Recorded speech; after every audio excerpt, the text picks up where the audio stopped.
Good morning. It's started day 4. It's a little right around 8 a.m. Just climbed out of a little canyon, heading up another hill. Could be a big hill looking at it, I'm not sure. Anyway, just thought I'd check in and let everybody know I'm still alive. So anybody that took the pool of 3 days, you're out. You lost. Again, sorry for the sunglasses and hat, but it's bright out here and I'm trying to protect my stuff, so that's the way it goes. Anyway, getting the truck on for the 4th day, and I'll check back in with some of you guys later. Those of you who want to follow my journey, I'll be here. The Pacific Crest Trail Organization has a lot of volunteers that come out and maintain the trail, and here's just a good example of it. They've cut all these spiky cactusy things out of the middle of the trail, or right in the side of the trail, and some of the bushes they've come through and cut them. So it's nice that we've got these trail maintainers that come out and trim some of this stuff so that we don't have to work our way through it. You can see where they've cut more branches here that were hanging out over the trail. So they have permission from the Forest Service to do that, to keep the trail clear, and we certainly as hikers appreciate it. Yeah, time for a little break. Get some water. Gotta get a rock out of my shoe too that just keeps bugging me, so sit down for a little break while I can. It's a typical high desert, rocky area up and down the trail here. And it was a good spot as any. I found a rock to sit on, a little makeshift chair, and we'll take a few minutes here to recuperate, whatever, rehydrate particularly, and then move on. Someone asked about what I wore for socks, and here's toe socks. Got the rock out of my shoe and just thought I'd show you. These are great for keeping blisters from out between your toes.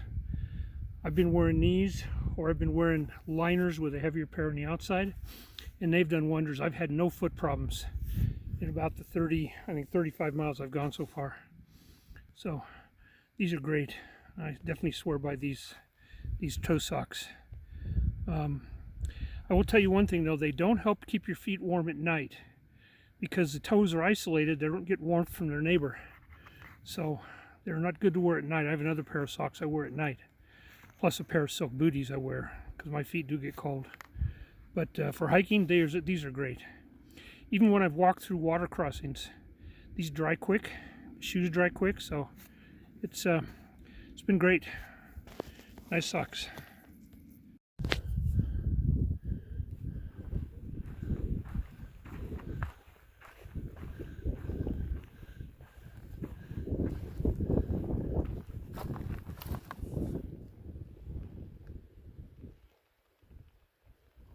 Okay, I guess I'm not going to go off trail. It's good to know.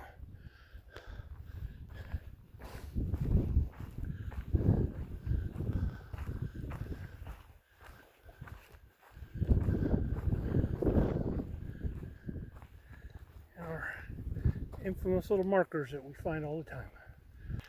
Well, we're getting a lot more snow on the trail. We're about 5,300 feet now.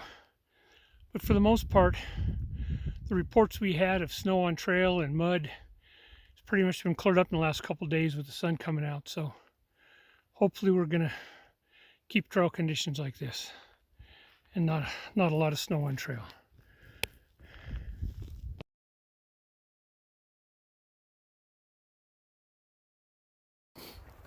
Well, getting a start about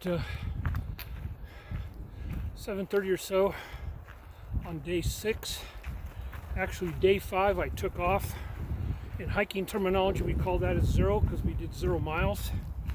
The reason was there were high wind warnings of 40 to 50 miles an hour with some 80 mile an hour gusts up on the peaks, and temperatures before wind chill down in the 20s, low 20s. The wind chill would have made it very unsafe, so about 50 people holed up in the little town of Mount, put this thing down below.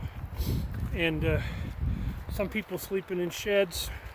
Somebody slept in a restroom. So we've all had our excitement of staying warm for one night out of the high winds. As you can see behind me, there's still some snow on the ground, but the nice thing is we're heading off the high mountains here, or the high desert, if you will, down into the low desert. So the lower we go, the warmer it should get. And there's a little breeze here making it a little bit of a wind chill too.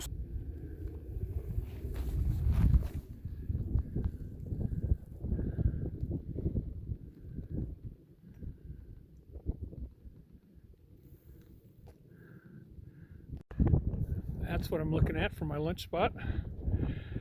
I just climbed up on a little rock here above the trail. That's a trail right down there. And having my lunch. And here's what I'm having for lunch.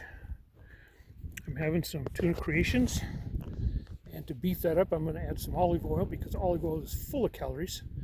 And I want a little more flavor, so I'm adding some mayonnaise and some hickory barbecue sauce just to spice it up. So that'll be my quick snack for lunch. Anyway, that's it. We'll check in with you down the road.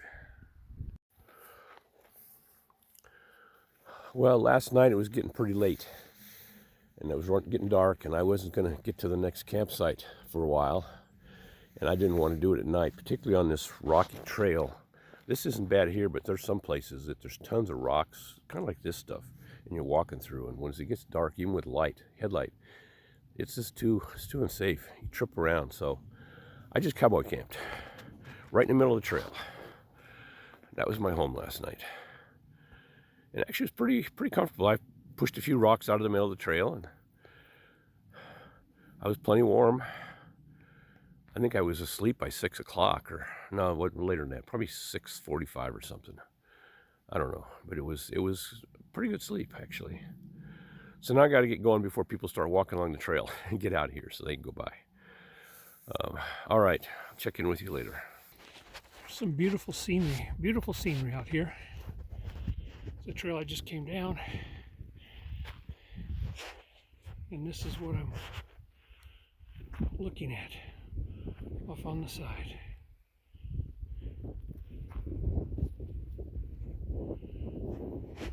And there ahead, that white set of mountains, that's Mount San Jacinto. And here's where we're heading.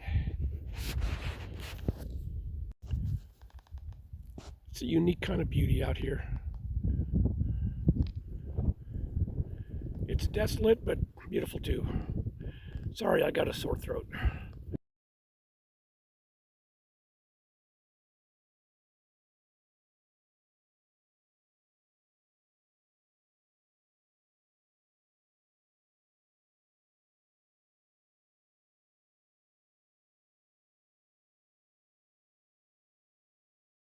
We're just coming along these little hills and going around and around. I think you can see the trail up here someplace. It's hard to see in my camera, but the trail goes right through there and it comes around and back up to here. And we just keep doing that around these little hills. Sometimes up, sometimes down.